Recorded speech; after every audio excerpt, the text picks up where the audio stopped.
Akkuma agartan kun bootii Tapswap jedhama. Kan ijaarame kriptoo Solana wajjin. Solanaan amma baay'ee qaala'aa jirti. Gaafa haala kanaan isinii maayintu ammoo kallattumaan gara aappii Phantom waliin connect gootanii Solana keessanitti jijjiiruudhaan kriptoo keessan fudhachuu ni dandeessu.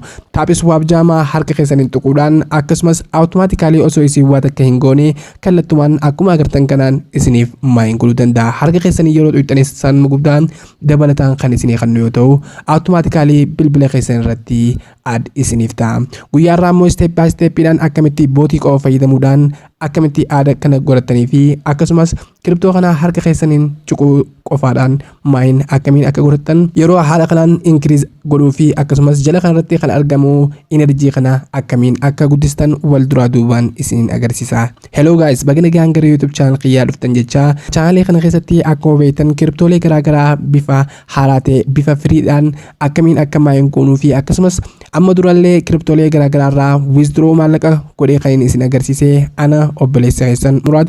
Channel Muraad Tipsii irratti yeroo hedduu kriptoo garaagaraa kan isiniif fiduudha.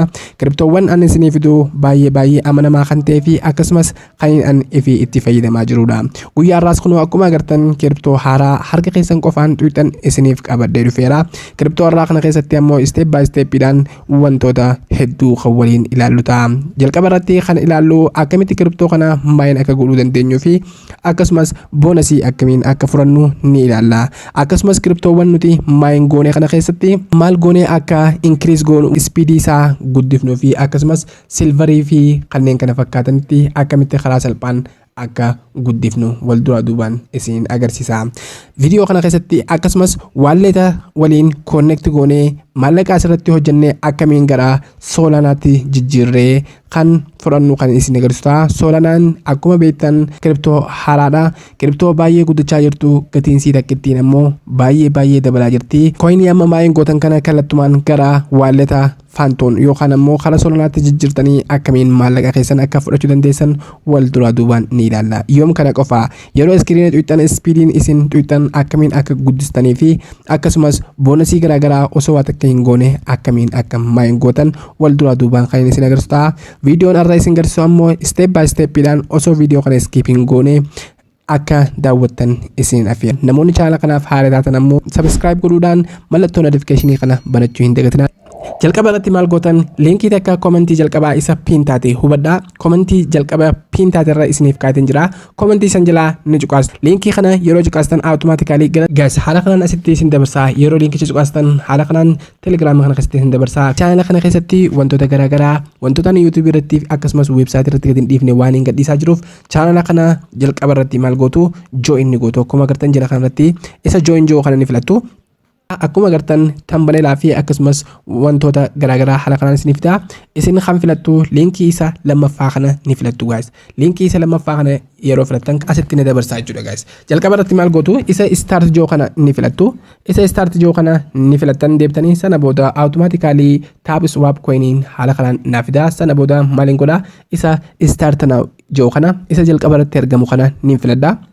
Isa start now joo yeroo filadhu haala kanaan asitti na dabarsaa ammallee isa start joo ni filadha.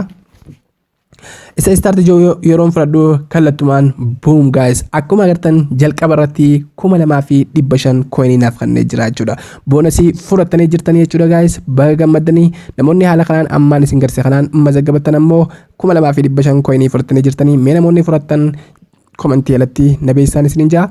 Amma akkuma agartan jala kanarratti isa wood joo jira. Kun sadarkaa keessanii jechuudha. Sadarkaa jalqabaa irratti isa wood isinii kannaa. Sana booda isa bronzii liigaa akkasumas silverii fi kanneen kana fakkaatan haala kanaan isiniif kannaa. Innis faayidaan isaa baay'ee guddaadha. Badhaasa qaba. Yeroo isin maayin gootanii fi akkasumas yeroo isin sirriitti itti fayyadamtan gara liigaa garaagaraatti isin dabarsaa. Kana jechuun boonasiin isin fudhattanii fi akkasumas yeroo isin tuqxan increase isiniif taachuu isinii guddata. Haala kanaan amma fakkeenyaaf yeroo tuqaasu coinii takka bichaan tuqaasa jechuudha. Akkuma agartan 2500 irra qaba.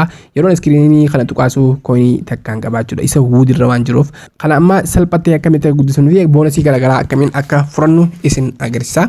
Jala kanarratti wantoota 5 agartanii isa referral, task, tab, boost fi start kan joo agartanii jalqaba irratti maal gootu isa referral link joo kun ammoo jalqaba irratti namoota affeeruudhaan jechuudha. Fakkeenyaaf invite isa friend joo kana isin ni tuqaastanii ana hanga ammaatti nama affeeree hin jiru jechuudha. isa invite joo kana ni filattanii invite yeroo filattan koodii isiniif kan nagaas fakkeenyaaf isa invite joo kana ni filadhaa. Isa invite joo ni filadhaa kun ammallee deebi'ee isa invite friend joo yeroo cuqaasu maal kana koodii naaf kannaa jechuudha fakkeenyaaf tap swap kun akkuma agartan koodii tana naaf kannee jira jechuudha. Maaliin godha koodii tana guutumatti qabee namoota biraa nin affeera. Liinkii kana namoota biraatiif nin dabarsa. Liinkii kana koppii godhuudhaan namoota biraa saayiban kiyyaa fi akkasumas namoota audiensii kiyya qaban hundaaf nin affeera jechuudha. Isaaniif baay'ee faayidaa qaba akkasumas isiniif faayidaa qaba jechuudha. Namoonni liinkii keetirraa mazaggabatan 2500 ni fudhatu.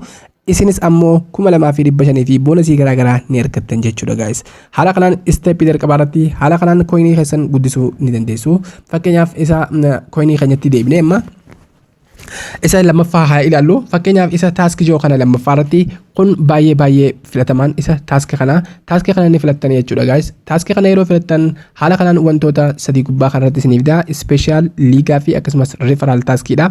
Hubachiisaa akkamitti walletii hojii connect akka wal goonu immoo viidiyoo kana keessatti waan isin agarsiisuuf sirriitti hubadhaa.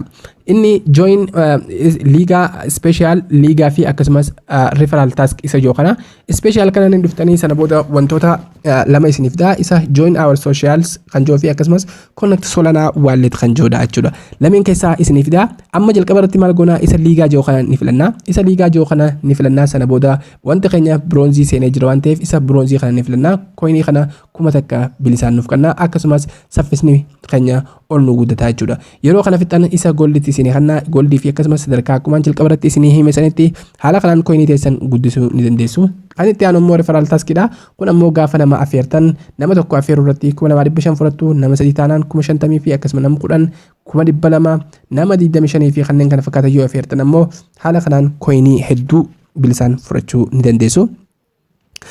Inni itti aanu ammoo isa taap joo kana isa taappii amma akkuma beektan taappiin harkuma keessaniin tuquudha. Harka keessaniin tuquudhaan ni guddistu jechuudha. Fakkeenyaaf akkuma agartan isa taappii kana. Inni itti aanu ammoo isa boost joo kana kan baay'ee filatamaadha. Sirriitti hubadhaa asirratti isa boost joo kana filachuudhaan coinii amma asirraa qabdan invest gootanii jechuudha. Wantoota lama nuuf fidaa isa shopping guruu fi akkasumas full trunk nun joo jira. Inni kun hanga ammaatti bilisa waan ta'eef isa tapping guruu kana yeroo filattan haala kanaan automatically humna guddoodhaan nu dabalaa jechuudha. Fakkeenyaaf haala kanaan yeroo kana filattan saffisni bilbila keessanii fi akkasumas wantoonni reefu takka ture kun akkuma agartan shaniin ni guddataa jechuudha guys. Saffisa kana guyyatti hanga 3 itti fayyadamuu dandeessanii sa'a 7 jechuudha. Haala kanaan saffisa keessaniin yeroo hanga yeroon dhumtutti ni guddistu. Coiniin keessan amma karaa takkatti yeroo jijjiiramu ammallee boost deebi'uudhaan coinii tana hanga 3 fayyadamuu ni dandeessu guys. Inni itti aanu ammoo isa full tankiidha. Fakkeenyaaf isa jalqabaa irratti enerjiin keenya irruudha jechuudha. Akkuma agartan 490 takka boost kana tuuxanii coinii teessan erga coinii tana lafarraa fixattanii booda jechuudha. Erga coinii tana fixanii maal gootan saffisa keessan boost isa joo kana filachuudhaan isa full tank joo kana filachuudhaan guyyaatti tarsadii isinii kannaa boom guys. Akkuma agartan coiniin teenya 500 bilisaan ni guutamaa jechuudha. Haala kanaan ni guutattanii ammallee isa boostitti deebi'uudhaan maal gootu maallaqa asirratti argattan kana multitask godhan. Fakkeenyaaf jalqaba irratti yeroon tuqu coinii takka kannaaf kannaa ture amma garuu boost isa joo kana isa multitap joo kana ni filadhaa 200 qofaluudhaan coinii tiyya levelii turutti hin dabarsaa jechuudha. Fakkeenyaaf gootitti ni godhaa sirraa 200 ni murataa. Kanaaf akkuma agartan ammallee 500 na gaafata level 2 level 3 fi kanneen kana fakkaatan na gaafata. Haala kanaan guddisuu ni dandeessu maallaqa asirratti hojjettan jechuudha. Isa taap joo kana filachuudhaan kan amma yeroo dhiitan coiniin teenya 3 nuuf deemte jechuudha. Haala kanaan saffisa hedduu fudhachuu ni dandeessanii ammallee isa boostitti deebi'uudhaan akkuma agartan enerjii 200 ni bitattu jechuudha. Fakkeenyaaf enerjii akkuma agartan enerjiin kiyya hanga 500 walitti kuufama 500 ol hin deemu jechuudha. Sana booda isa boost joo filachuudhaan isa enerjii joo kana level 2 irratti maallaqa keessan kafaluudhaan ol guddifattu jechuudha. Maallaqa hanga qabdan fakkeenyaaf maallaqni sirraa irratti kana booda coiniin tiyya gara enerjiin kiyya gara kuma takkaatti naaf ol guddataa jechuudha. Haala kanaan guddisuu ni dandeessanii guys. Kun baay'ee salphaadha. Haala kanaan akkasumas jala kanatti kan aanu ammoo isa recharging speed yoo kana fakkeenyaaf coiniin isin akkuma agartan charging kiyya secondiin na deemaa jira. Fakkeenyaaf boost kan godhu kan ni dhufaa sana booda isa recharging speed joo ni filadhaa.